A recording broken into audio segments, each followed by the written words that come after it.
तो हिस्ट्री में ध्यान देखिए, कहाँ से आज पढ़ना है हम लोग को, हिस्ट्री।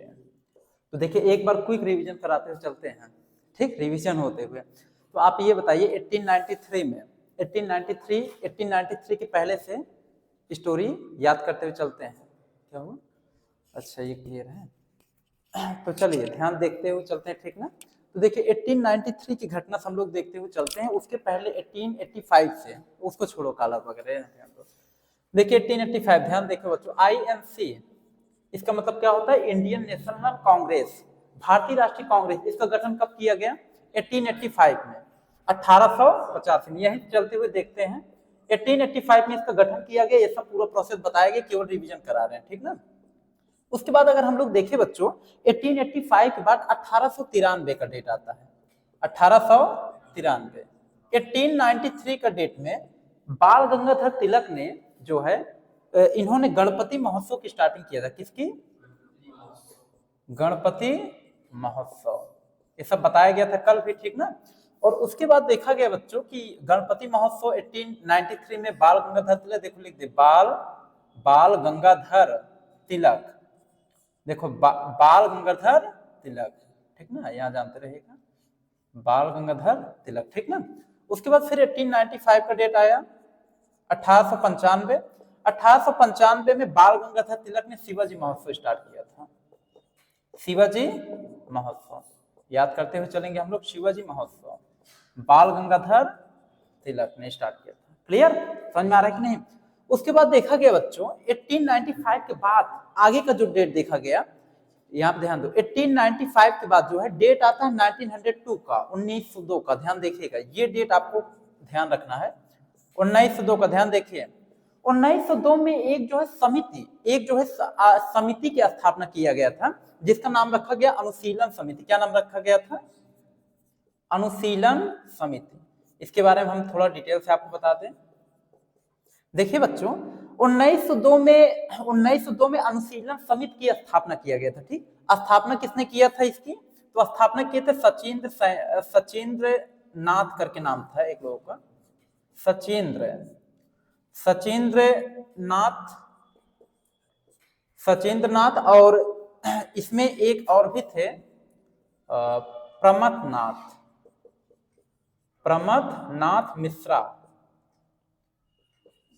प्रमथनाथ मिश्रा। तो देखिए जो है 1902 में अनुशीलन समिति की स्थापना किया गया। कौन कौन किए थे? सचिंद्र नाथ एक करके थे, सचिंद्र नाथ और प्रमथनाथ मिश्रा ने इस समिति की स्थापना किया था। अच्छा, अनुशीलन समिति की स्थापना कहाँ किया गया था? तो बंगाल में। कहाँ किया गया था? इसकी स्थापना जो है बंगाल में किया गया था। अच्छा, अनुशीलन समिति बनाया क्यों गया था?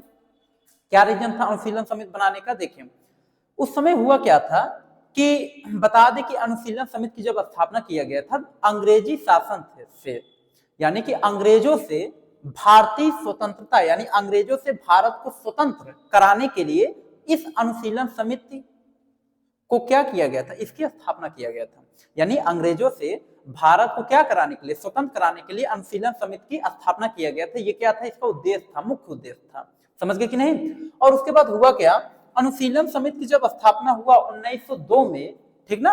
1902 के बाद अगर देखा गया बच्चों, आपका आता है 1905 का डेट। कौन सा डेट? 1905 में अंग्रेजों ने क्या किया था? अनुशीलन समिति की स्थापना के बाद अंग्रेजों ने 1905 में बंगाल का विभाजन किया था। ये सब बताया गया है डिटेल में।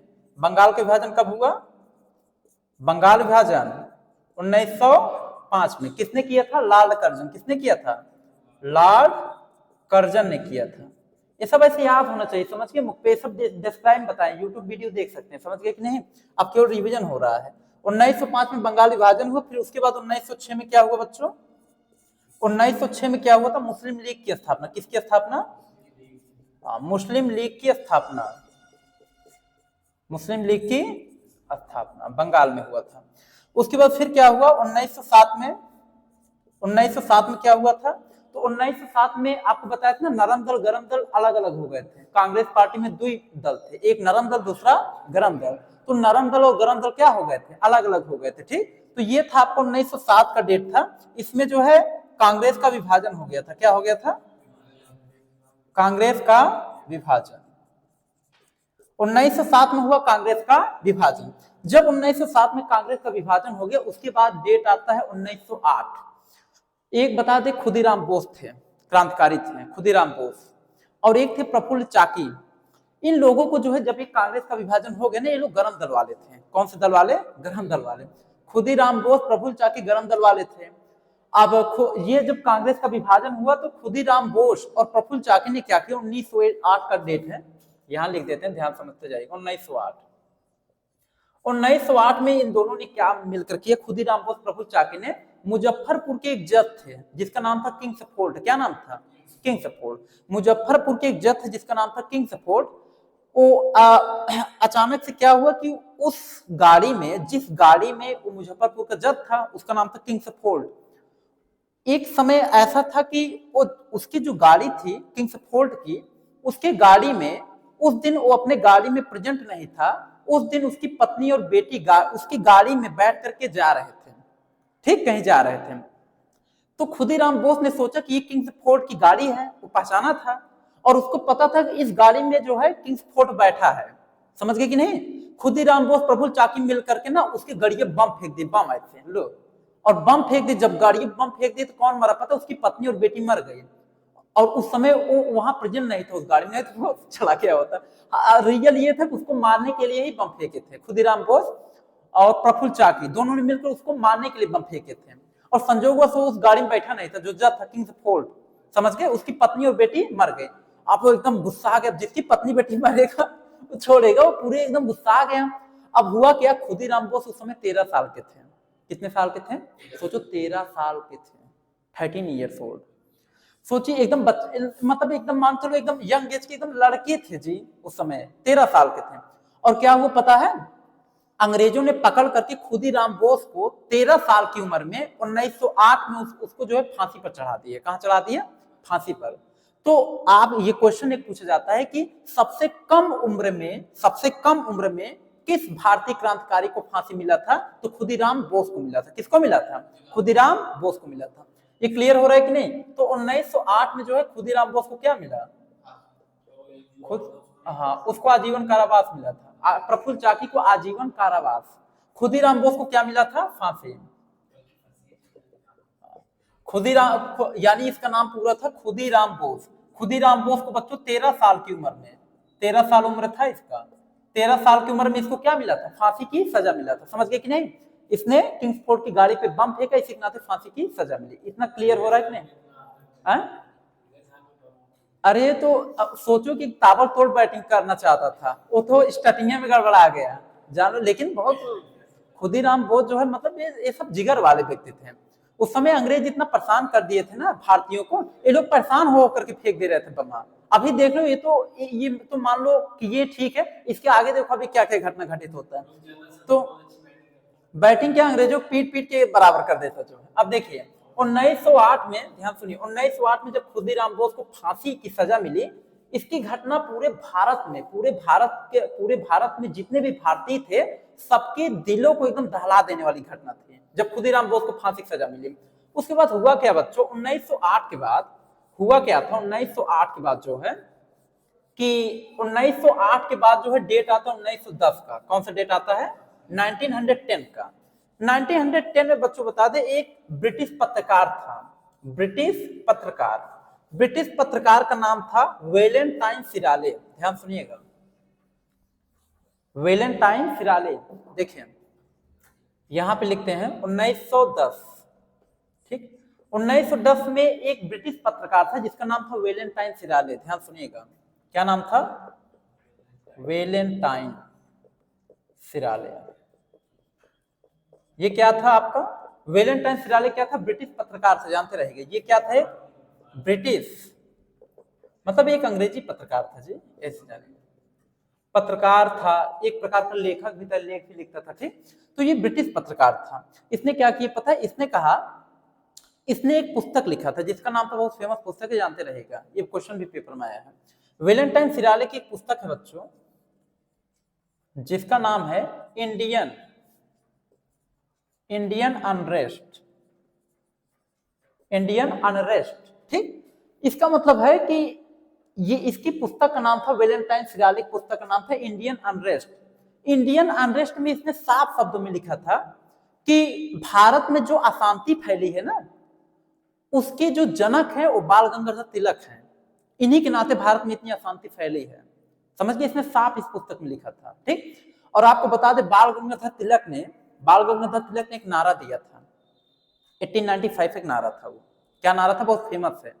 ठीक, बाल गंगाधर तिलक का नारा था कि स्वराज हमारा जन्मसिद्ध अधिकार है। स्वराज मतलब हमारा अपना देश, स्वराज हमारा जन्मसिद्ध अधिकार है और इसे मैं लेकर के रहूंगा। ये नारा किसने दिया था? बाल गंगाधर तिलक ने दिया था कि स्वराज हमारा जन्मसिद्ध अधिकार है, इसे हम लेकर के रहेंगे। इनके कहने का मतलब था कि जो भारत है वो अंग्रेजों का देश नहीं है, ये हमारे भारतीयों का देश है, तो अंग्रेज भारत में नहीं रह सकते हैं, इसीलिए तभी उन्होंने यह नारा दिया था। समझ गए कि नहीं, ये जानते रहेगा।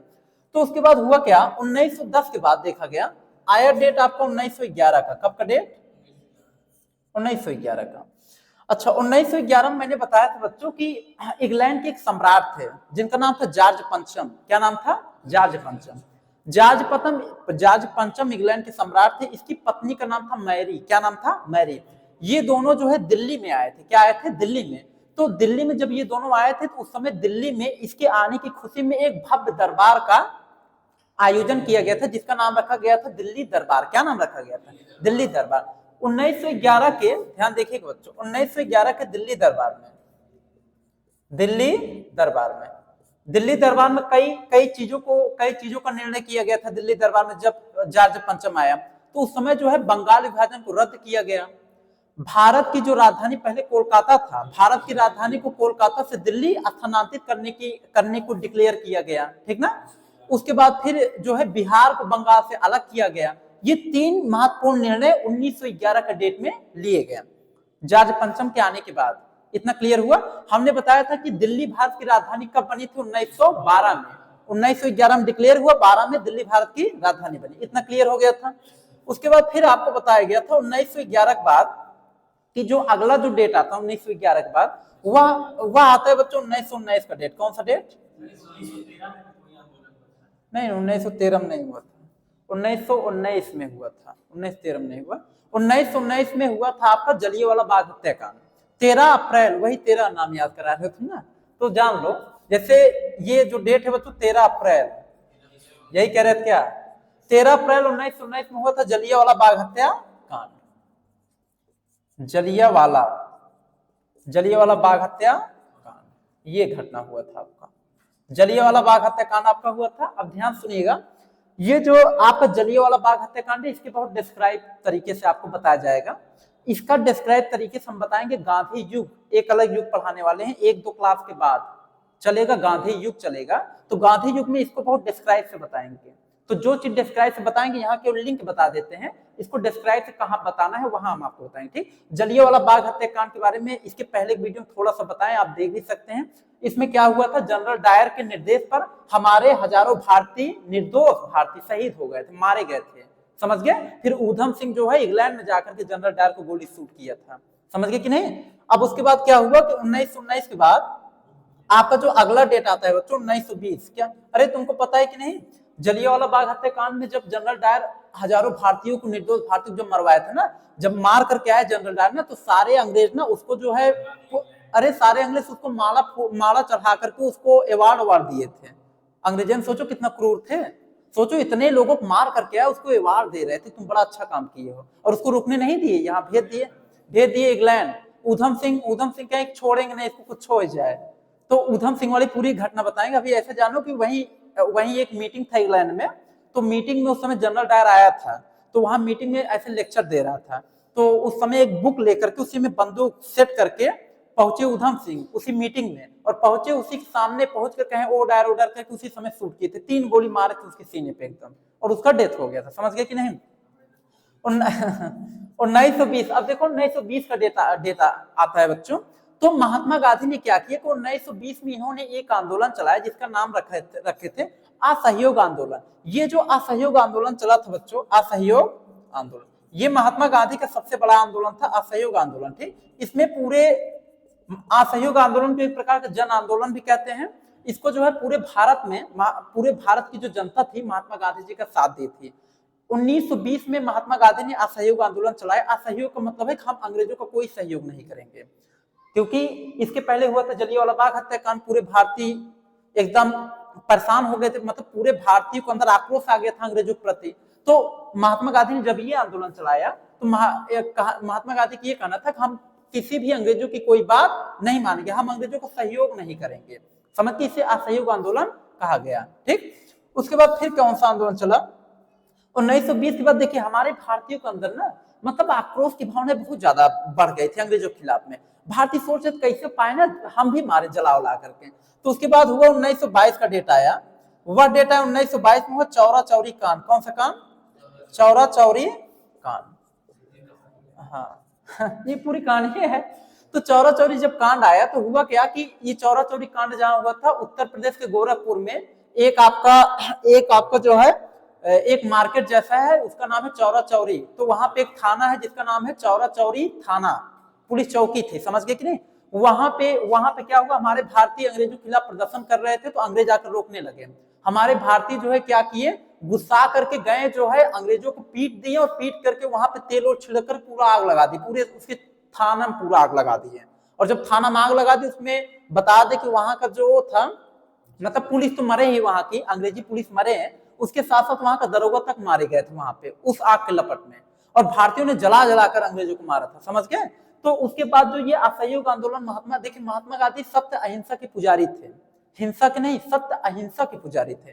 तो महात्मा गांधी जी का कहना था कि हम लड़ाई लड़ करके अंग्रेजों से बंदूक के माध्यम से लड़ करके स्वतंत्रता नहीं प्राप्त कर सकते, हम जो है शांति से आंदोलन करके उनसे क्या कर सकते हैं, स्वतंत्रता प्राप्त कर सकते हैं, महात्मा गांधी जी का कहना था। लेकिन हमारे और भी जो भारतीय थे, भगत सिंह, बटुकेश्वर दत्त, राजगुरु, सुखदेव, इनका कहना था बोले पहले निकालो कट्टा, मारो धार धार, जो होगा देखा जाएगा, इनका ये कहना था।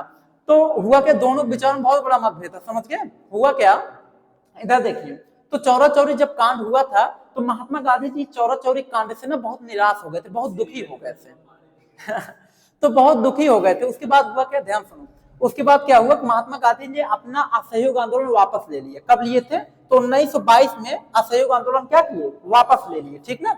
अब उसके बाद फिर क्या हुआ था बच्चों, आगे की डेट में 1922 के बाद की जो आगे की जो घटना देखी जाए तो आता है आपका डेट 1924 का। कौन सा डेट आता है? 1924। समझ में आ रहा है ना अच्छे से? अब देखो बच्चों 1924 में एक क्रांतिकारी का नाम था सचिंद्र सयाल। क्या नाम था?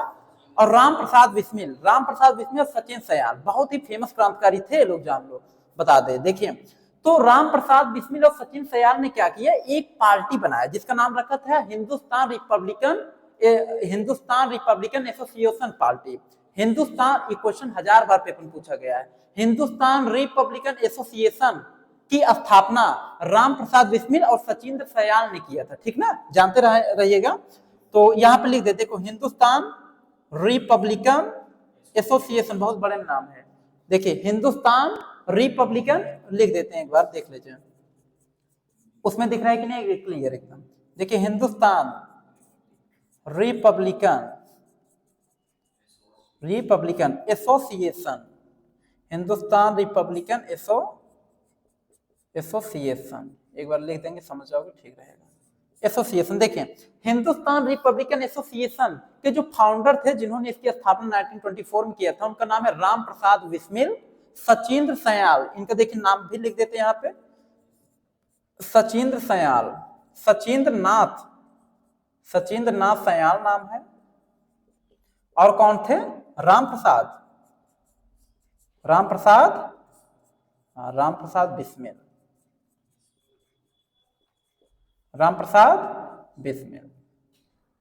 और सचिन सयाल, राम प्रसाद बिस्मिल, यही दो लोग थे, ठीक ना? तो सचिंद्र नाथ सयाल और राम प्रसाद बिस्मिल, इन्होंने क्या किया था, हिंदुस्तान रिपब्लिकन एसोसिएशन की क्या किए, स्थापना किए थे। अब देखिए, ये सब स्थापना क्यों किए पता है? अंग्रेजों के खिलाफ में किए थे, ताकि हम अंग्रेजों से लड़ करके उन्हें भगा सके किसी प्रकार से, इसलिए इन सब चीजों की स्थापना हो रही थी।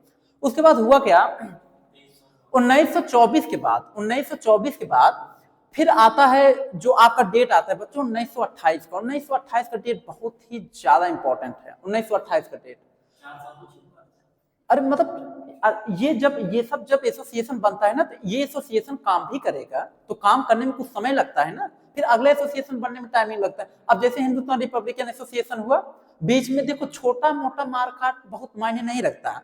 जैसे मान लो कहीं छोटी मोटी झड़प हो गई तो उतना कोई खास हिस्ट्री में जगह नहीं मिलता है। जब तक बड़े लेवल पर मार काटना हो ना, उसका हिस्ट्री में खास महत्व होता है। ऐसे देखा जाए तो अकबर बहुत सारा युद्ध लड़े हैं, समझ गए, छोटा मोटा युद्ध, लेकिन छोटे मोटे युद्ध का कोई खास जिक्र नहीं। जो बड़े बड़े पैमाने पर युद्ध लड़ा जाता है ना, उसका ज्यादा महत्व होता है। समझ गए कि नहीं, जानते रहेगा। तो 1924 बाद जो अगला, हाँ, जो अगला जो डेट आता है बच्चों, वह आता है 1928 का डेट। कौन सा डेट है? 1928 का। अब 1928 में, अब इसमें आपके एक से क्रांतिकारी आएंगे, जैसे भगत सिंह हो गए, राजगुरु हो गए, सुखदेव हो गए, ये सब एकदम गरम दल वाले क्रांतिकारी थे। कुछ बोले बस निकालो, बस पहले मारो फिर देखा जाएगा।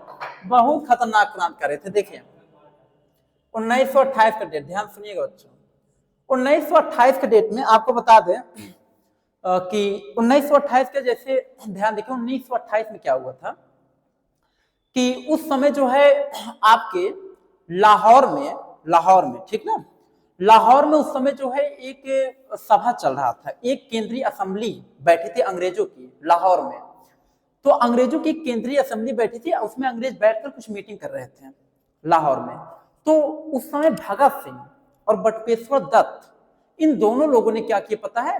दोनों लोगों ने मिल करके उस केंद्रीय असेंबली में ले जाकर ऐसे समन्वय एकदम बम फेंक दिए। जहां सब बैठे थे ना, जैसे ऐसे गोले में बैठ करके मीटिंग कर रहे थे अंग्रेज लाहौर की केंद्रीय असेंबली में, जाकर वहीं ऐसे बम फेंक दिए, था और पूरा एकदम भड़क गए। और ये बाप एकदम तहलका मच गया, समझ गए। और हम कुर्सी उर्सी लेकर फाड़ रहे थे, और ये लोग भागे नहीं, वहीं रुक गए जो है। और कुछ सैनिकों ने काय इनको पकड़ लिए। उसके बाद हुआ क्या था बता दे कि 1928 के डेट में एक इनका और भी क्रांतिकारी कदम बताते हैं भगत सिंह के बारे में। हुआ क्या था बच्चों की 1927 की घटना है। 1919 में जो जलियांवाला बाग हत्याकांड हुआ, ठीक, और चौरा चौरी कांड, ये सब जो हुआ, इन सबको ध्यान में रखते हुए अंग्रेजों ने एक जो है एक समिति बनाया था, ठीक, जिसका नाम रखा था जिसका नाम रखा था जो है साइमन कमीशन। क्या नाम रखा था? Simon commission. ध्यान समझिएगा।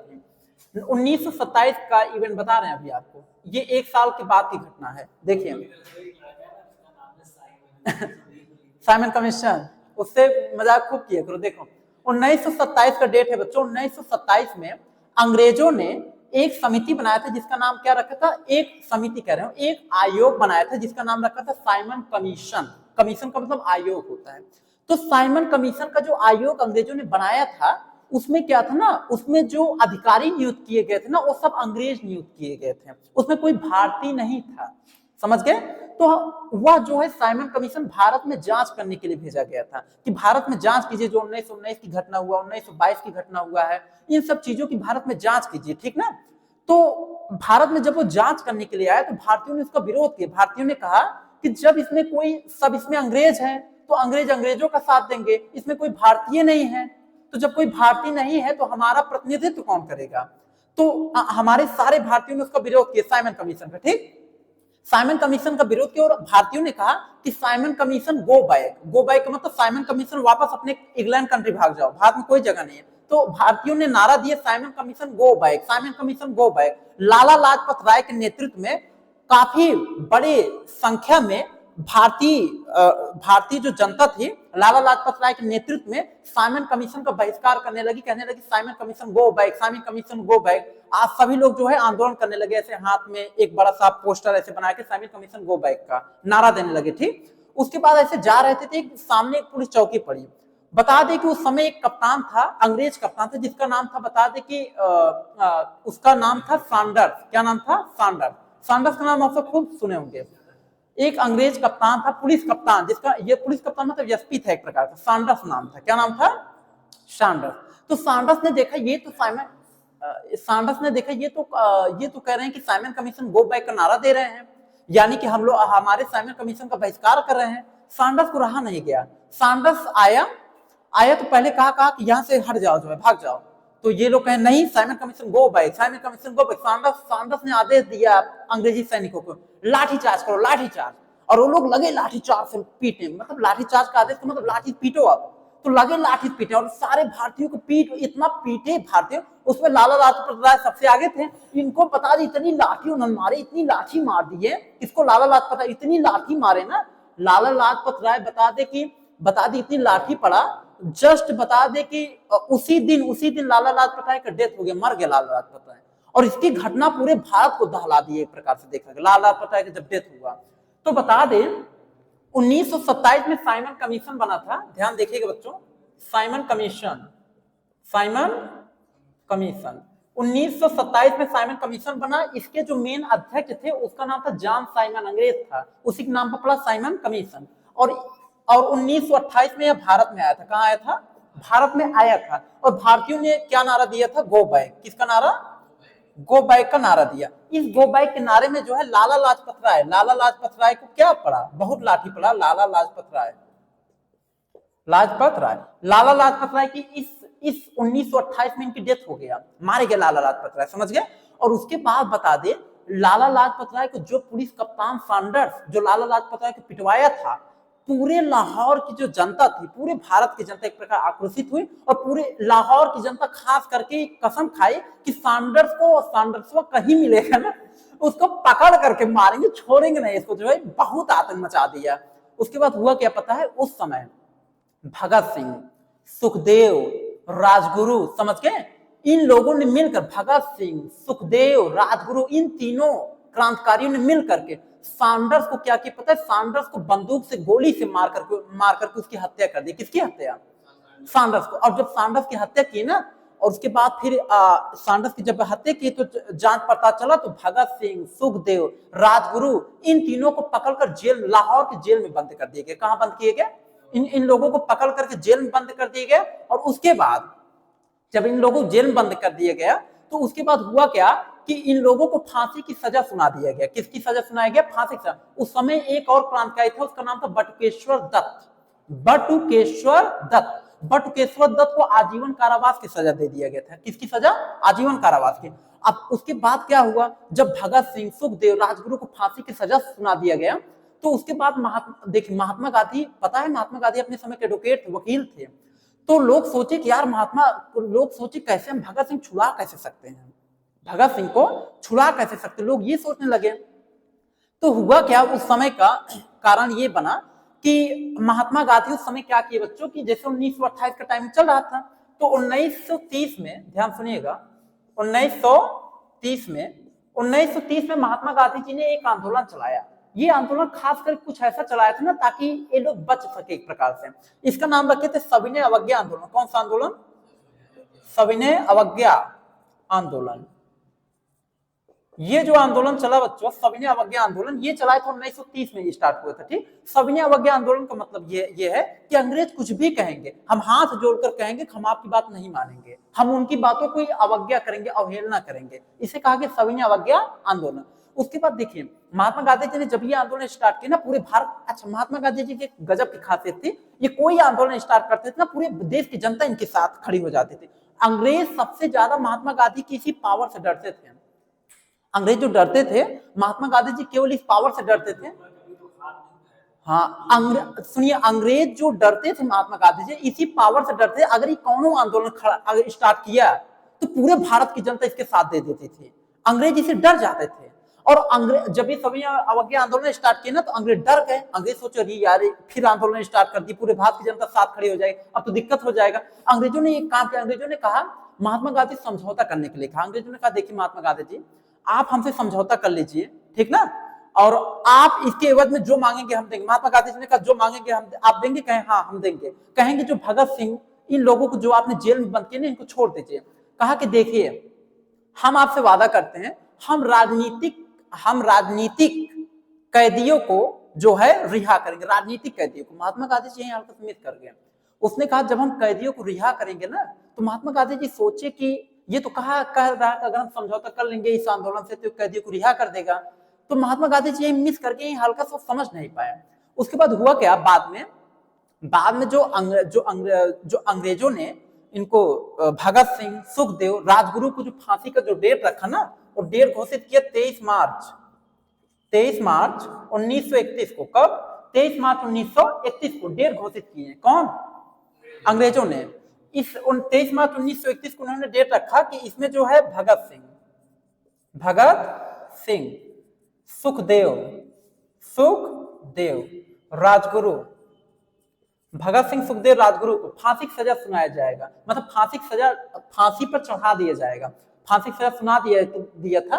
23 मार्च 1931 का डेट रखा कि भगत सिंह, सुखदेव, राजगुरु को लाहौर के जेल में, इसको क्या मतलब लाहौर के जेल में इन्हें क्या चढ़ाया जाएगा? फांसी पर चढ़ाया जाएगा। कहां चढ़ाया जाएगा?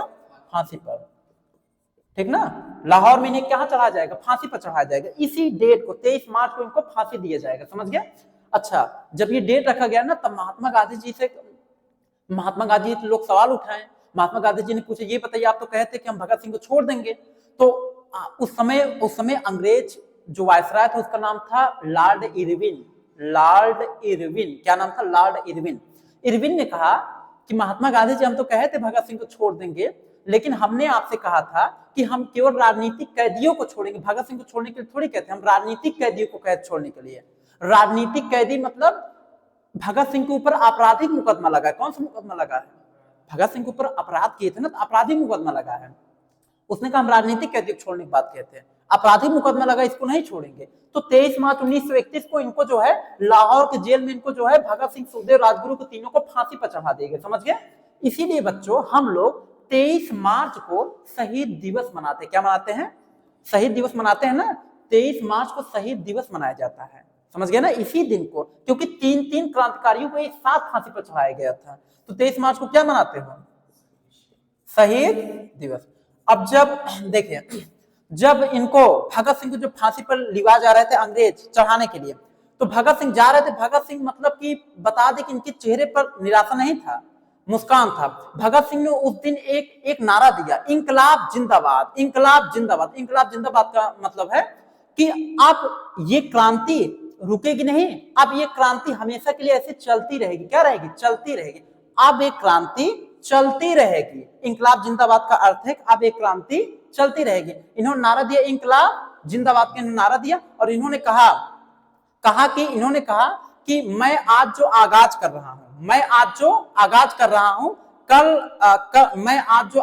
रहा हूं, कल हमारे न रहने के बाद भी मेरे जैसे मरने वालों का इस वतन के लिए सैलाब आएगा। समझ गए कि नहीं? इन्होंने ये एक मतलब इसके बारे में एक नारा जैसा दिया, और उसके बाद फिर भगत सिंह, सुखदेव, राजगुरु को तीनों लोगों को एक साथ जो है फांसी पर चढ़ा दिए गए। क्लियर हुआ? इतना समझ में आ रहा है? अच्छा, 1928 में जब लाला लाजपत राय मारे गए थे लाठी से पीट कर, लाला लाजपत राय मरते समय एक नारा दिए थे। लाला लाजपत राय ने कहा था कि मेरे शरीर पर पड़ी एक एक लाठी अंग्रेजी साम्राज्य के ताबूत की कील साबित होगी। ये लाला लाजपत राय का नारा था। समझ गए? और इनका भी नारा काफी ज्यादा पॉपुलर रहा उस समय। बाद में जाकर इनका डेथ हो गया, और उसका बदला हमारे भारतीयों ने लिया भी। समझ गए कि नहीं? तो 23 मार्च 1931 के बाद का जब डेट देखा गया, तो बता दें कि बच्चों इसके बाद जो है, जैसे भगत सिंह जो थे, इन्होंने एक पार्टी बनाया था। इन्होंने एक दो पार्टी, मतलब इन्होंने एक दो जो है संगठन बनाया था। पार्टी नहीं, संगठन बनाए थे। भगत सिंह ने एक संगठन बनाया था, बहुत पॉपुलर संगठन है, वो काफी ज्यादा पेपर में छाया रहता है। उसका नाम है हिंदुस्तान सोशलिस्ट रिपब्लिकन एसोसिएशन। ध्यान से समझिए, अभी आपने पढ़ा था हिंदुस्तान रिपब्लिकन एसोसिएशन। यही चीज बाद में ट्रांसफर होकर बदल करके भगत सिंह ने हिंदुस्तान सोशलिस्ट रिपब्लिकन एसोसिएशन की स्थापना किए थे, जिसके फाउंडर कौन थे? भगत सिंह थे। कौन थे? भगत सिंह। तो इसको जानते रहेगा बच्चों, बहुत पॉपुलर है। तो ये 1928 के डेट में इन्होंने बनाया था। 1928 में इन्होंने हिंदुस्तान सोशलिस्ट रिपब्लिकन एसोसिएशन, ध्यान देखिए, हिंदुस्तान सोशलिस्ट रिपब्लिकन एसोसिएशन के फाउंडर थे भगत सिंह। कौन थे? भगत सिंह थे। और कब इसका फाउंडेशन किए थे? 1928 में किए थे। ठीक। अच्छा, एक चीज का जिक्र इसमें ये भी है, भगत सिंह ने एक जो है एक समिति और बनाया था, एक संगठन और बनाया था, जिसका नाम रखा था नौजवान सभा। क्या नाम रखे थे? नौजवान सभा। ठीक ना? ये भी भगत सिंह ने ही बनाया था। ठीक, ये भी संगठन तो काफी ज्यादा पॉपुलर रहा इनका, हिंदुस्तान सोशलिस्ट रिपब्लिकन एसोसिएशन। और हिंदुस्तान रिपब्लिकन एसोसिएशन सचिन सयाल और रामप्रसाद बिस्मिल का भी पॉपुलर, या ये दोनों में से एक क्वेश्चन पेपर में आता ही आता है। और बच्चे कंफ्यूज होते हैं, यहाँ सोशलिस्ट लगा है, यहाँ रिपब्लिकन लगा, डेट भी देखो 4 साल का गैपिंग है, समझ गए कि नहीं, ये क्लियर कंसेप्ट है, समझ में आ रहा है। उसके बाद देखिए 1930 में असहयोग आंदोलन चलो, 1931 में आपने देखा 23 मार्च 1931 तीनों लोगों को एक साथ फांसी पर चढ़ाया गया, बट केशव दत्त को आजीवन कारावास का सजा मिला था, समझ गए कि नहीं, ये सब कंसेप्ट यहां तक आपका क्लियर, ठीक। उसके बाद देखिए इसके आगे का, मतलब इसके आगे का जो कंसेप्ट है वो अब आपका नेक्स्ट डे चलेगा, ठीक। तो आज के लिए इतना ही, इसके आगे नेक्स्ट